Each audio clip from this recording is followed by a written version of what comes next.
Hi, in today's video I'm going to show you how to make a frame to go over a photograph that will fit a 5x7 picture frame. And I'm using a free cutting file from Dreaming Tree or 3dsvg.com. So I'm going to start off with a basic shape in ScanNCut canvas, and I'm using the online version. So if yours looks different to this, you may be using the Windows downloadable version. I'm going to start off with a rectangle, and with it selected, I'm going to come to the properties box. I'm going to untick maintain aspect ratio, and in the first box I'm going to type 5, and in the second box I'm going to type 7.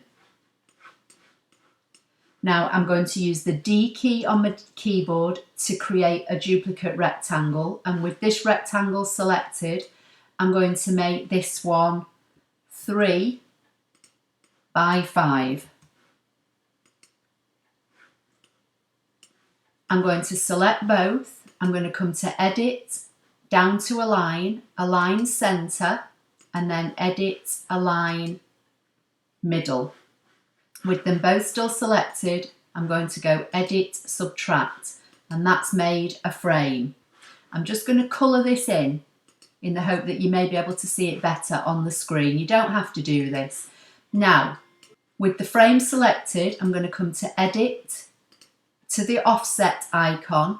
I'm going to come to 0.08 inward and make sure I'm on bevel and say OK. I'm going to drag my inward offset to one side, and with it selected, I'm going to go edit, subtract to punch the hole out of the middle. And I'm going to colour this one in a slightly different colour.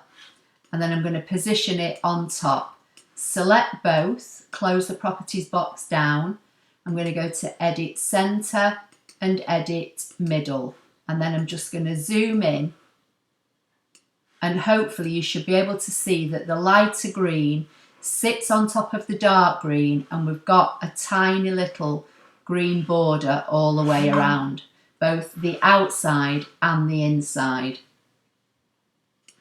Now I'm going to come back to my patterns, and in my projects I've got a free Flourish file that I got from Dreaming Tree. So I'm just going to zoom back out to Matte and move this to one side for a minute and select my file.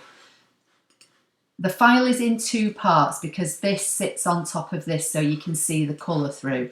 And this is what gave me the idea for the frame. I'm going to get rid of the dark orange, and I'm going to work with this set.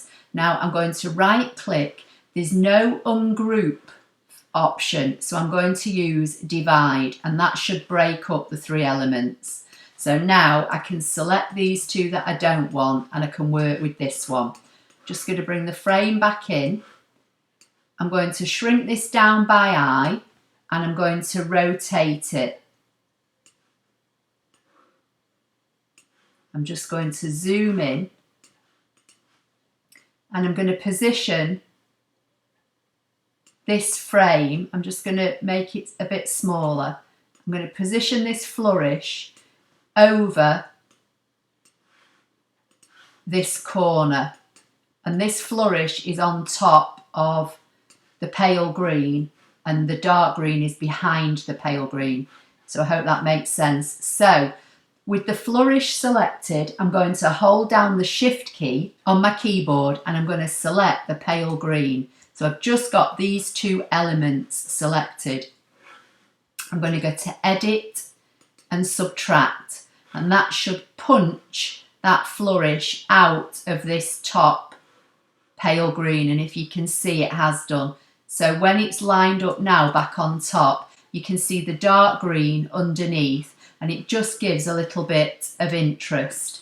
Now obviously, you know, if you have a photo, you'd put that in your frame, and then if your frame is 5x7, this dark green matte should sit in your frame perfectly, and your pale green layer here will sit centrally over the top and just adds a little bit of interest to an otherwise plain frame. So all as you would need to do now is give your project a title up here, save it here, and then download it however you download your ScanNCut cutting files.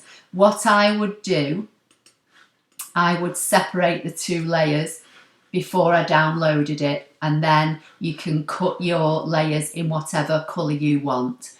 So I hope you found that helpful. Please give the video a thumbs up. I will leave a link to this cutting file in the video description for you and in the blog post.